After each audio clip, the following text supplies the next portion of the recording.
बिस्मिल्लाहिर्रहमानिर्रहीम। उम्मीद है कि सब लोग खैरियत से होंगे।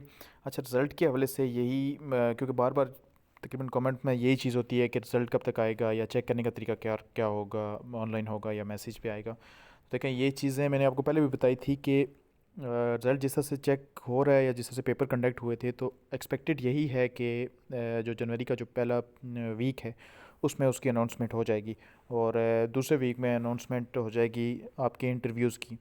लेकिन ऊपर नीचे भी हो सकता है, लेकिन एक्सपेक्टेशंस यही हैं, ठीक है। क्योंकि आपको पता है कि पहले भी यही एक्सपेक्ट किया जा रहा था कि 15 जनवरी तक जाके रिटर्न होगा, लेकिन वो एकदम से रेंडम उसको कॉल की गई और फिर एक ही जगह में सेंटर रखा गया, फिर सारों को इधर ही बुलाया गया। तो इस तरह से आपने मतलब माइंड में यही चीज़ रखनी है कि हो सकता है कि पहले वीक में ही आपको रिज़ल्ट के अनाउंसमेंट के फ़ौरन बाद ही फिर आपको इंटरव्यू के लिए भी कॉल कर ली जाए। चेक करने का तरीका फिर कुछ कमेंट्स में आया हुआ था कि चेक कैसे किया जाएगा। देखें, एसएमएस जब आप लोगों को आ जाता है कि ये जो लिंक आप लोगों को साथ शेयर होगा तो वेबसाइट के ऊपर भी वो चेक हो जाता है। अच्छा, अमूमन ये होता है कि जो भी कैंडिडेट्स जिन्होंने टेस्ट दिया हुआ तो उनके उनके नंबर शो किए जाते हैं, ठीक है। सारे के सारे नंबर शो किए जाते हैं, चाहे कैंडिडेट्स उस इंटरव्यू वाली लिस्ट में आ रहे हैं या नहीं आ रहे। वो पूरी की पूरी एक लिस्ट शेयर की जाती है पीडीएफ की फॉर्म में, अपनी वेबसाइट पे भी शेयर की जाती है वहाँ पे। तो और आपने सीएनएससी के थ्रू फिर जाके तो वहाँ पे अपने नंबर जो है तो वो चेक कर लेने होते हैं, ठीक हो गया।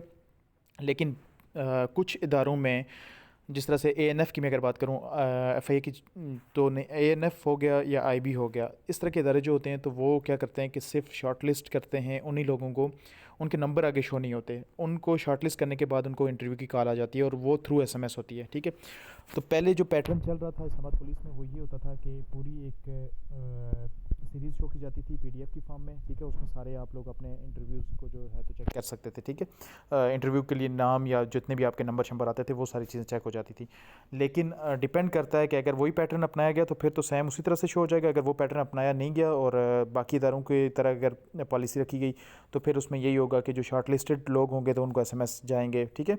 और वो जब अपना वेबसाइट पे रिजल्ट चेक करेंगे तो उनको वो इंटरव्यू की डेट वहाँ पे शो हो जाएगी और सेंटर भी शो हो जाएगा और उन्होंने फिर मुतलका सेंटर उस जगह पे आके तो अपना इंटरव्यू देना है।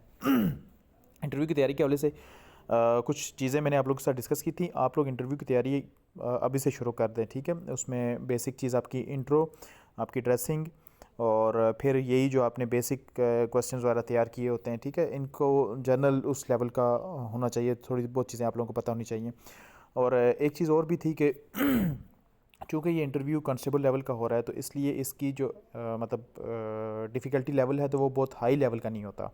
उसमें इंटरमीडिएट लेवल ही रखा जाता है, यानी कि वो चीज़ें देखी जाती हैं कि जिस तरह से अगर आपने रिटन में 70 मार्क्स लिए हुए हैं तो वो बेसिक चीज़ें आप लोगों से पूछी जाती हैं जो पाकिस्तान से रिलेटेड होती हैं और जो आपकी अपनी पर्सनैलिटी से रिलेटेड होती हैं, ठीक है, या जो एजुकेशन आपकी होती है तो उससे रिलेटेड ही होती हैं। तो आप लोग इन्हीं चीज़ों को ज़्यादा से ज़्यादा रिपीट करें, तैयारी करें। उसमें आई कॉन्टैक्ट बहुत मैटर करता है, ठीक है। और अभी से उसकी तैयारी करें। अगर आपके पास प्रैक्टिस के लिए कोई है तो उसको बार बार अपने इंटरव्यू दें। अगर नहीं है, अगर आपके पास, फिर अगर आप आई कॉन्टैक्ट को आप बिल्ड करना चाह रहे हैं तो फिर कोई भी मिरर उसके सामने अपने आप से वही क्वेश्चन रिपीट करें जो आप एक्सपेक्ट कर रहे होते हैं कि इंटरव्यूअर आपसे वहाँ पे उस दिन पूछेगा, ठीक है। इस तरह से ये होगा कि आपका आई कॉन्टैक्ट जो होगा तो उसमें बहुत ज़्यादा इंप्रूवमेंट होगी और वो बहुत ज़्यादा मैटर करता है इंटरव्यू के दौरान, ठीक है। अल्लाह ताला आप सारों को कामयाब करे। बेस्ट ऑफ लक आप सबके लिए।